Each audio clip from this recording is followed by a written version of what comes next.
India, a country as ancient as it is modern, moving as history moves across the threshold of the past. For 5,000 years, wave after wave of the peoples of Asia have streamed across India's borders.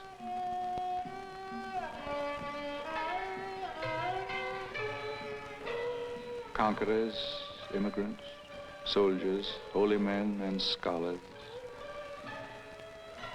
Pilgrims of many creeds and of many races have woven their customs, traditions, and beliefs into a continuous and intricate pattern of civilization and of beauty.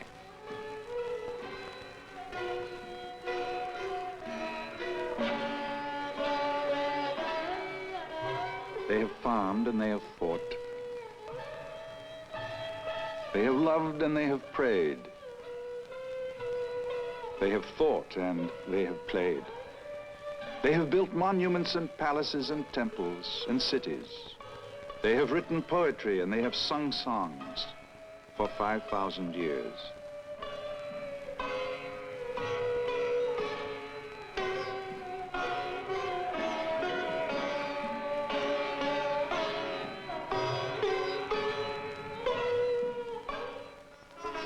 And they have moved, as history moves, into the contemporary world of today.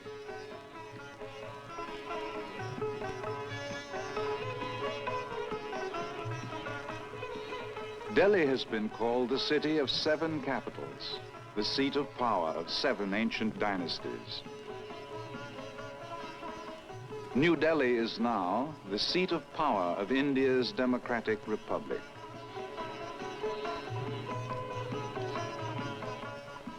In February 1962, the world's largest democracy went to the polls for the 3rd time in the history of the 12-year-old republic. Over 100 million voters cast their ballots in and for the democratic process, the process of free elections. March the 12th, 1962. A new session of Parliament opens.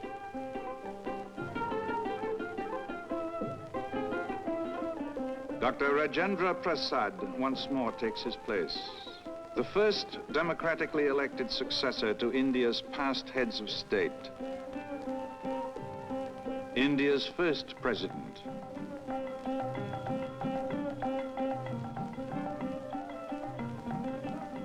Also on this day, March the 12th, 1962, India, her people, and Prime Minister Jawaharlal Nehru expect a visitor.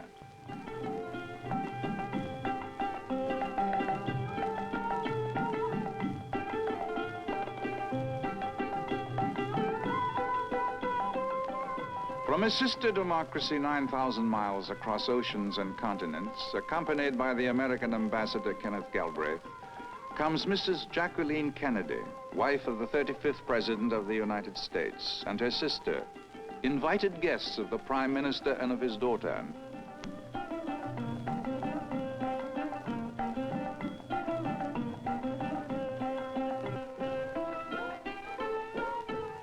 Mrs. John F. Kennedy, a lover of the arts and the mother of 2 young children, brings to the people of India the greetings of the people of her own country, also a people of varied backgrounds and customs, of many faiths and races and beliefs.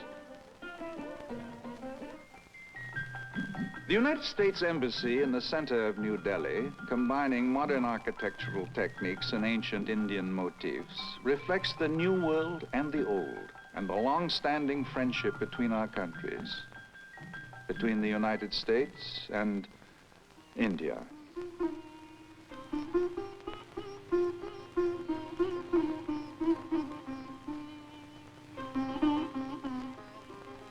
Mrs. Kennedy has a special interest in the culture and traditions, old and new, of the world she is about to enter. This is India, 1962. Kings and emperors and explorers of 5 centuries ago knew and treasured the silk of Benares. Today, the ancient art of weaving joins the 20th century in a procession of silks, brocades, and muslins for fashions that go round the world. The continuity of artistic tradition moves in an unbroken line from the variety and richness of the past to the living art of today.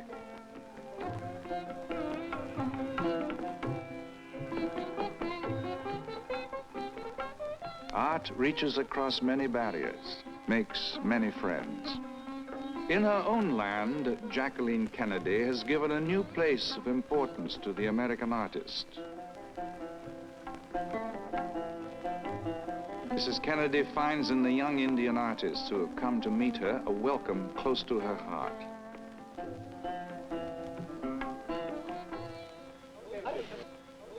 Mrs. Gandhi, my friends, it gives me great pleasure to present to you today the Children's Art Carnival, a present to the children of India.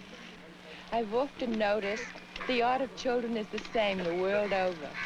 And so, of course, is our feeling for children. I think it is good in a world where there's quite enough to divide people that we should cherish a language and an emotion that unite us all. Thank you.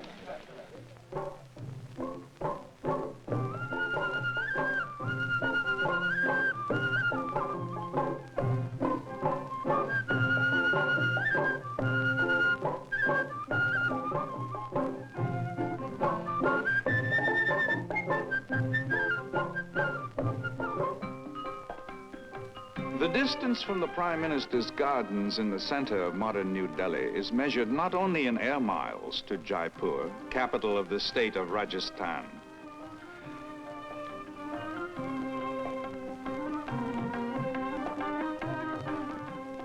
It is also measured in years, taking the American visitor on the first step of her journey into India's past, to the land of the Rajputs, of warrior and prince.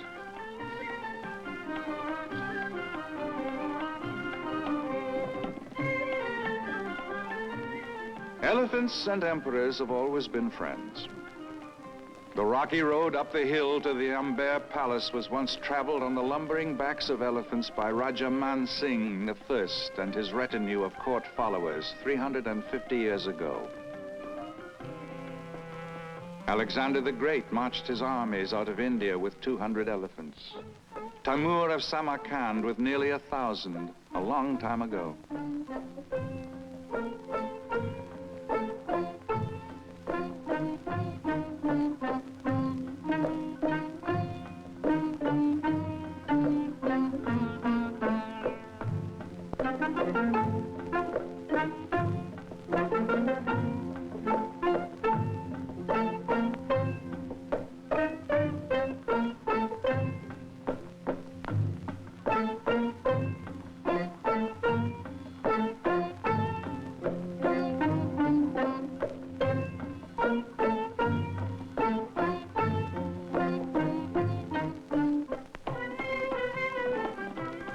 Maharaja Sawai Jai Singh looked out from the terrace of the palace his fathers had built and saw the pleasant plains below. He decided it was time to come out of the fortified hills. In 1728, he built Jaipur, the Pink City, one of the first planned cities of its day.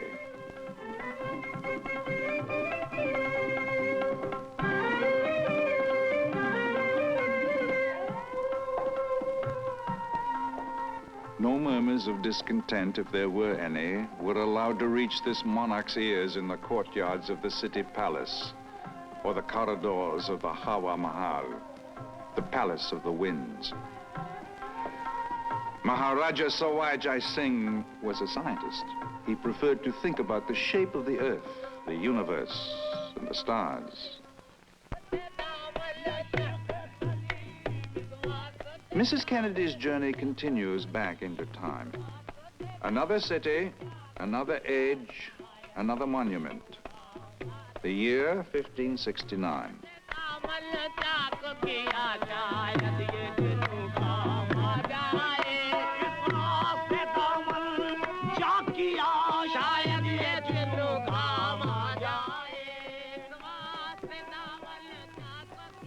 The city abandoned, the emperor long since gone, the monument remains. Marble and mother of pearl to honor the tomb of a saint. In Fatehpur Sikri, the Saint Salim Chisti prophesied that the great emperor would have the son he dearly wanted. And so, the story is told, Akbar the Great did have a son, and his son had a son.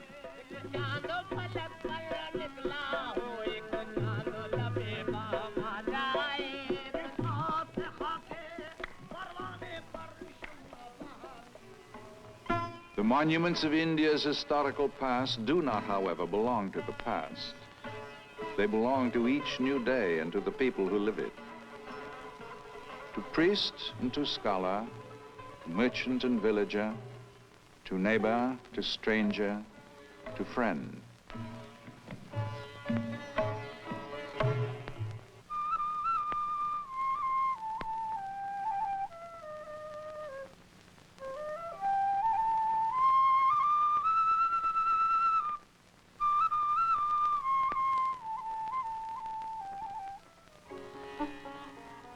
This is the monument the son of the great Akbar built. A garden of cypress, a pool of still water, and a dome of pure marble. Behind a pierced marble screen, Emperor Shah Jahan entombed the body of his dead wife.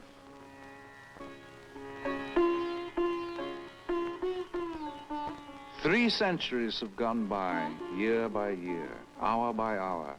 The sky of India touching to immortality the tomb of the emperor's wife.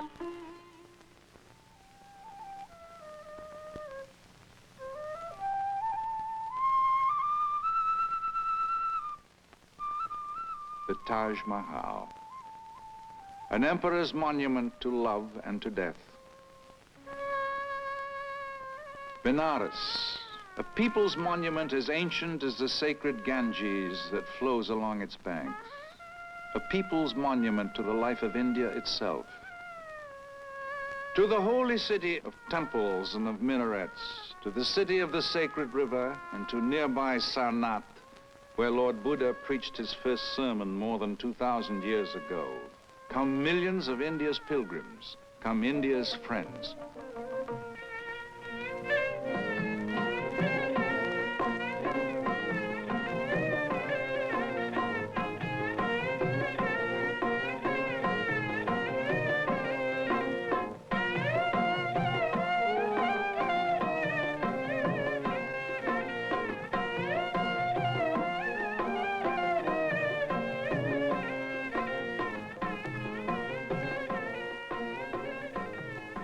The immense and sprawling life of Benares is a reminder that the people of India form 1/6 of the peoples of the world.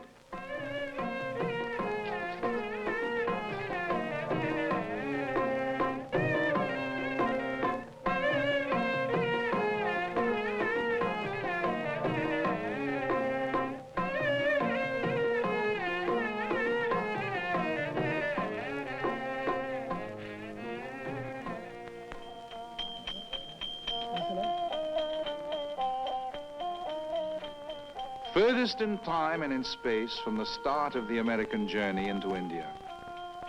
The medieval city of Udaipur with the sunlight still falling on its ancient walls.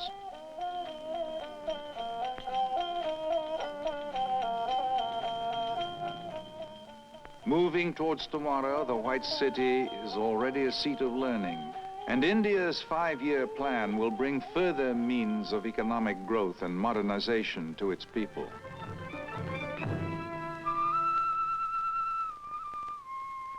A window on Udaipur's Lake Pichola opens.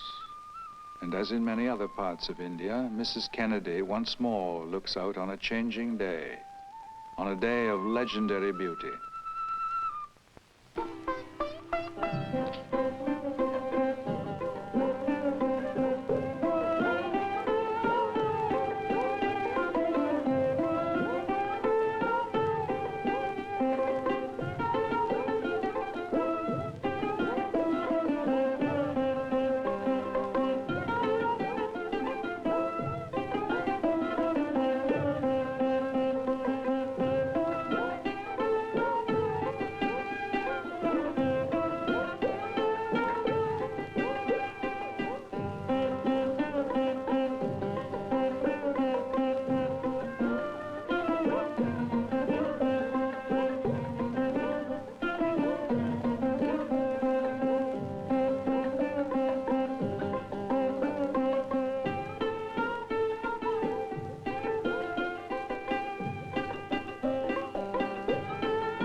I look back upon my journey through India, it is with a feeling of great affection for this country and its people, and for the Prime Minister, whose kindness made my visit possible.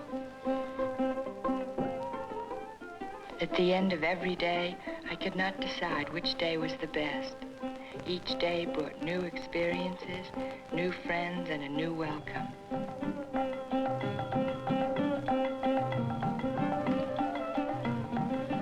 It was a wonderful surprise to meet our own American pioneers of the Peace Corps so many miles from home.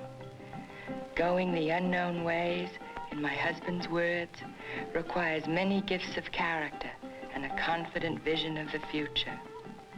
I believe that both the people in India and we in our own country share this vision.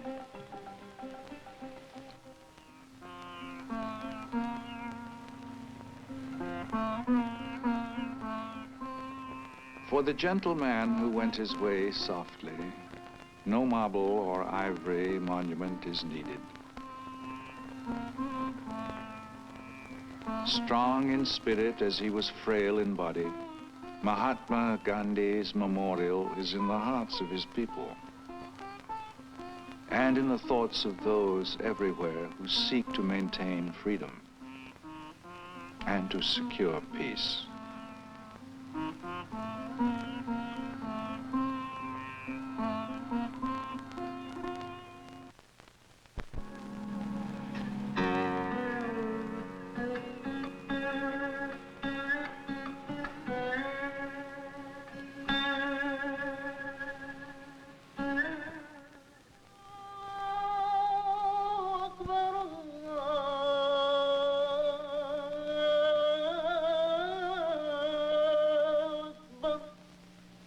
أشهد أن لا إله إلا الله أشهد أن لا إله إلا الله.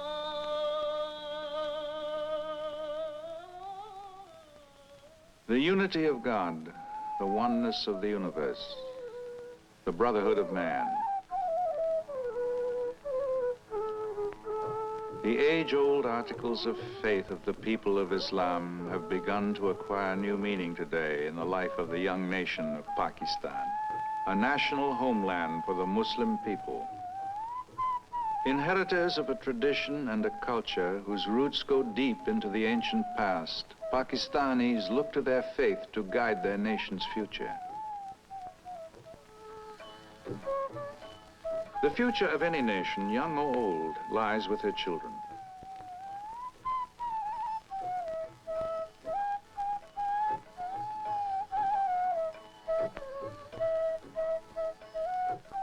The mother of two young children, Mrs. Kennedy knows what it means to bring a smile to the face of a sick child.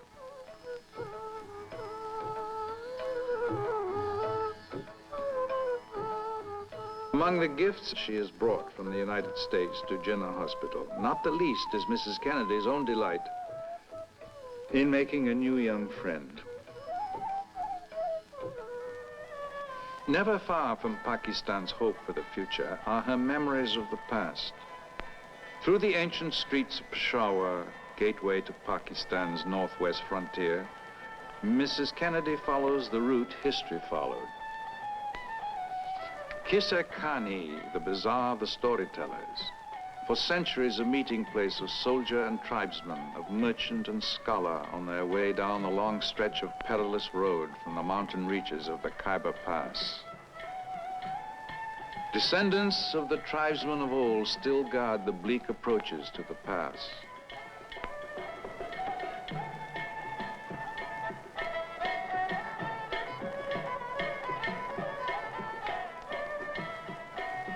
The tribal Maliks still welcome friends in the traditional way, with the traditional gifts.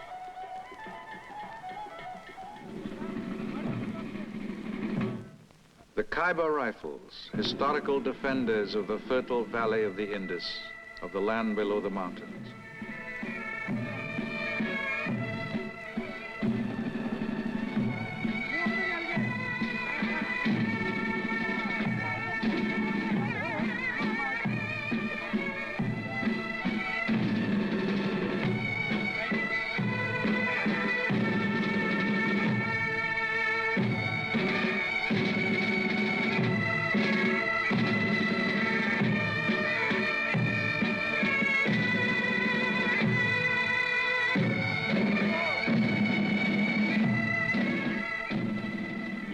after year, century after century, friend and invader traveled this road. Armies and caravans bound for the riches of the great subcontinent of Asia.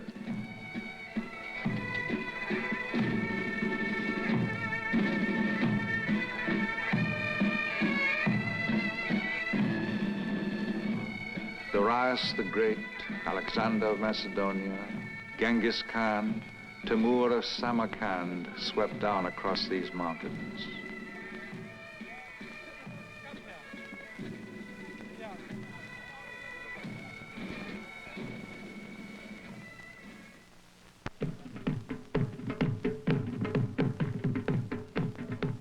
Sundown at the governor's house in Peshawar. The drums of the Khyber tribesmen no longer sound for battle, but revive for the American visitor an ancient ritual. The Katak's dance.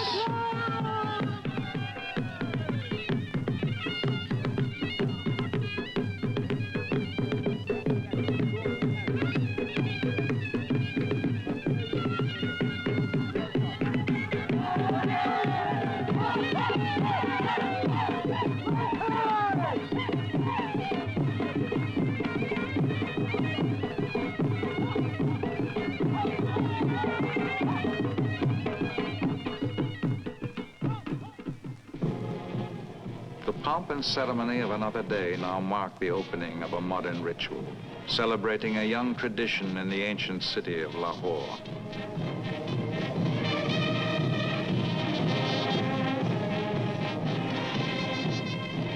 The 9th annual Pakistani National Horse and Cattle Show.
President Ayub's gift to Mrs. Kennedy. Sardar, descendant of an Ascot winner, traces his ancestry back to the famed stables of the Aga Khan.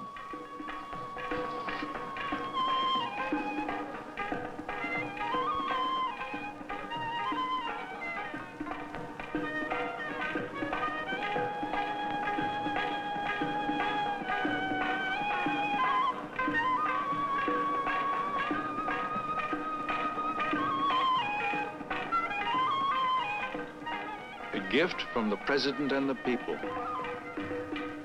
A symbol of the warmth of the welcome the visitor from America received wherever she went.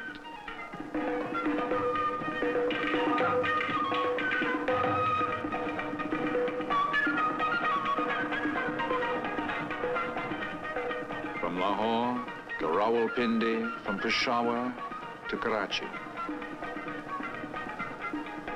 From the distant plains of Texas and the subways of New York are brought to Bashir, the camel driver, the good wishes of many Americans and the greetings of Mrs. Kennedy and her sister.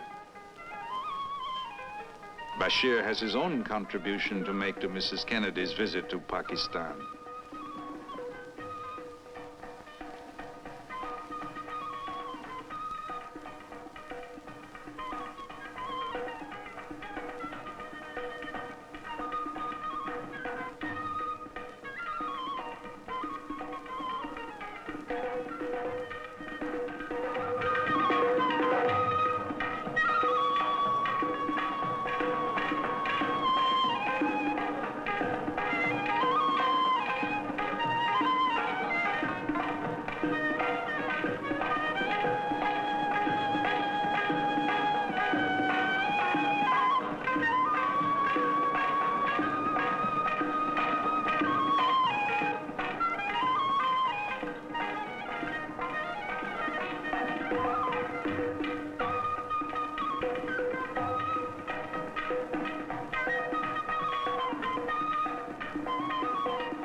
In the search for identity, for purpose, and for a place in the 20th century, Pakistan has not forgotten man's need to dream.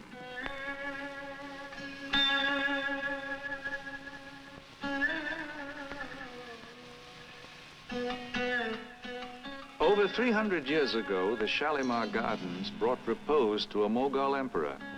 Today, the gardens offer repose and delight to anyone who seeks it.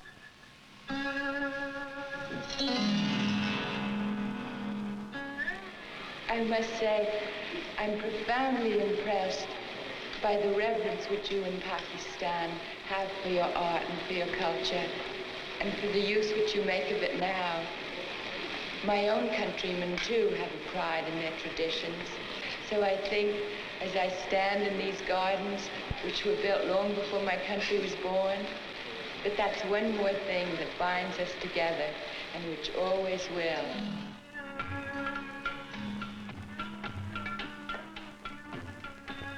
I had always heard of Pakistan's proverbial hospitality, and it was even more than I had expected. I hope that with my husband, I will be able to return again soon to this vital and beautiful country.